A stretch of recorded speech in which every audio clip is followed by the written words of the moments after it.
is my shepherd. There is nothing I shall want. After his resurrection from the dead, but before his ascension into heaven, Jesus gave his apostles the Great Commission to go into the whole world and preach the gospel to all peoples. To prepare these very same apostles for this awesome mission, he sent them out 2 by 2 in a sort of training mission very early on while he was still with them.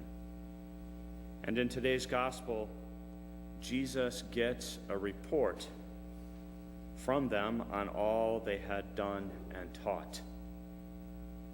And we can just imagine all the stories still fresh in their minds which they reported to Jesus.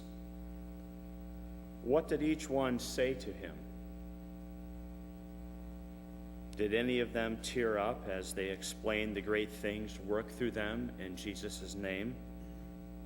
Did Jesus encourage them and then correct their mistakes? What did Peter have to say? What did Judas say? Were there any hints of his betrayal already at this stage?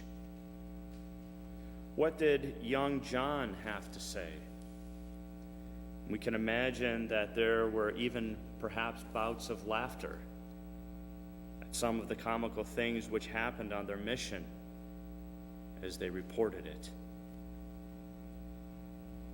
At any rate, Jesus listens to their stories, but knows that they need a break and invites them to come away by themselves to a deserted place and rest a while, because there were so many coming and going that they did not even have time to eat. That is a lot of people.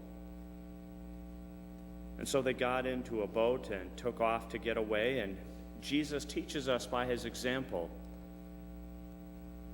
in this case and through his words, that all of us need time off from our regular duties for rest and recreation.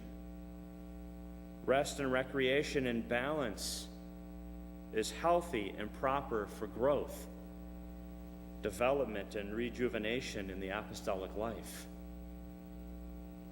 But the people saw Jesus and the apostles leave. Somehow they knew where they were going and even arrived at this once deserted place before Jesus and the apostles do. They're there waiting for them. When Jesus saw them, his heart was moved with pity for them because they were like sheep without a shepherd. Out of love for them, he proceeded to teach them.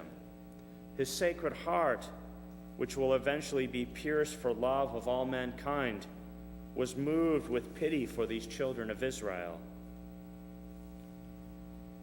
Throughout the Old Testament, there was frequent trouble with those entrusted to lead and guide the people in the ways of the Lord.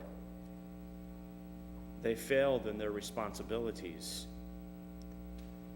Today's first reading and Jesus in the gospel, they pick up on this. When shepherds don't tend their sheep correctly, the sheep wander around. There's no one to guide them, so they're off kind of just roaming around. They're drifting. They get lost. They end up in dangerous places where wolves come in and eat them. And Jesus will make light of this elsewhere in the gospel, especially in the 10th chapter of St. John's gospel.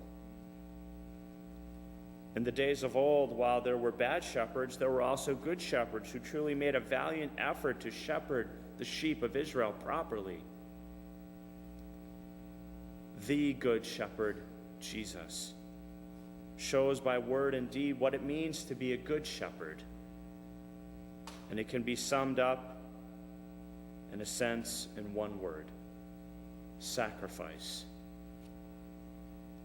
A good shepherd is one who lays down his life for those entrusted to his care. Jesus could have told these people to go home. You know, all of you people, we tried to get away from you, and here, before we even get to the place, here you are waiting for us. Why don't you pick up all your stuff and go home? Come back tomorrow, and we'll meet you then. We need rest. But that's not what he did. He allowed them to stay, and he teaches them many things, the gospel says.